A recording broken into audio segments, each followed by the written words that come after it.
So guys आज के इस वीडियो में डिटेल में समझेंगे अपने मेड इन इंडिया वाले नेविगेशन सिस्टम को, यानी कि नेविक, जिसका फुल फॉर्म है नेविगेशन विद इंडियन कॉन्स्टिलेशन। अब नेविक के बारे में आपने जरूर सुना होगा, लेकिन वीडियो में जानेंगे कि नेविक जीपीएस से तगड़ा है या फिर नहीं। फिर ये भी जानेंगे कि जब जीपीएस अच्छा खासा इंडिया में चल ही रहा है तो क्यों गवर्नमेंट नेविक को लाना चाहती है, इसके क्या फायदे होंगे, और नेविक से रिलेटेड एक बड़ा कदम जो सरकार ने हाल ही में उठाया है जिससे स्मार्टफोन कंपनीज उस डिसीजन के अगेंस्ट खड़ी हुई हैं। सो नेविक है क्या? तो गाइज नेविक एक independent stand alone navigation system है जिसे इसरो ने बनाया है। नेविक को गवर्नमेंट ने 2012 में ही अप्रूव कर दिया था, लेकिन इसे फंक्शनल होने में 2018 तक का समय लग गया। नेविक 8 सैटेलाइट से मिलकर काम करता है। फिलहाल ये केवल यूज होता है उन गोताखोरों के लिए जो समुद्र के नीचे नेचुरल डिजास्टर को पता करने के लिए जाते हैं। नेविक इंडिया की बाउंड्री से 1500 किलोमीटर दूर तक भी नेविगेट कर सकता है, लेकिन अगर नेविक को जीपीएस की तरह पूरे वर्ल्ड में नेविगेशन एक्सेस करना है तो मिनिमम 24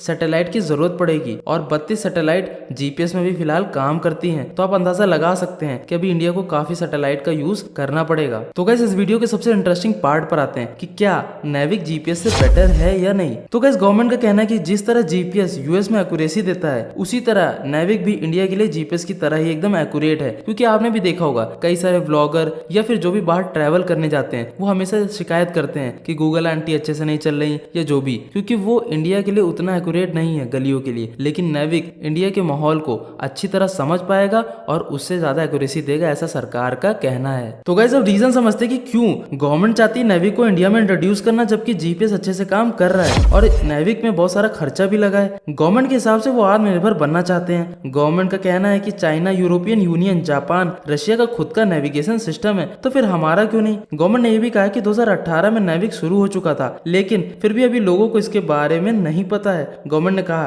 अब गाइडलाइंस बनानी पड़ेंगी, तभी नेविक इंडिया में फुल फ्लैश तरीके से चल पाएगा। और गाइस इसी के चलते गवर्नमेंट ने एक बहुत बड़ा बोल्ड कदम उठाया है। 1 जनवरी 2023 से जिस फोन में नेविक नहीं होगा वो इंडिया में नहीं बिक पाएगा। पॉइंट नंबर 2 ये है कि रशिया का खुद का नेविगेशन सिस्टम जिसे ग्लोनास सिस्टम कहते हैं, वो भी रशिया में बेचे जाने वाले फोन्स में चलता है। ऐसा रशिया ने 2 कारणों की वजह से किया है। पहला तो यार अपनी चीज अपनी होती है, उसे देश की इकोनॉमी और सर्वे डेटा में हेल्प मिलती है, लेकिन ये असली वजह नहीं थी। ग्लोनास लाने की असली वजह ये थी कि एक बार यूएस ने अचानक से सिविलियंस के लिए जीपीएस सर्विसेज ही बंद कर दी थी। तब यूएस इराक में मिलिट्री ऑपरेशन कर रही थी, और आपको पता है कि रशिया और यूएस की बनती नहीं है, तो रशिया ने सोचा कल को जीपीएस अचानक से बंद कर देंगे तो दिक्कत हो जाएगी, तो क्यों ना अपना नेविगेशन सिस्टम इंट्रोड्यूस कर देते हैं। इसी तरह चाइना का नेविगेशन सिस्टम बाइडू, जो चाइना में बिकने वाले 95% फोन्स में अवेलेबल है। और हाल फिलहाल में यूएस और इंडिया का रिलेशन भी अच्छा खासा नहीं है, क्योंकि यूएस चाइना की तरफ ज्यादा इंक्लाइंड है। तो यही सारे रीजंस हैं इंडिया अपना नेविक अब सारे स्मार्टफोन्स में चाहता है। तो गाइस अब समझते हैं कि सारे smartphone maker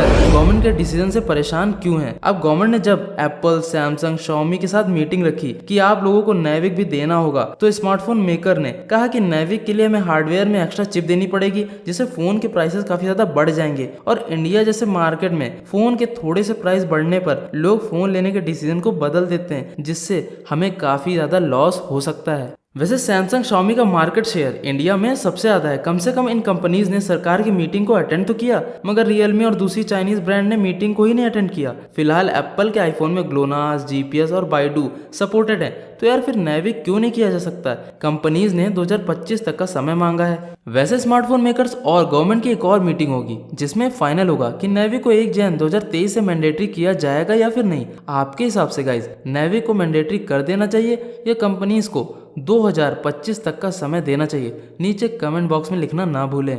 till then bye.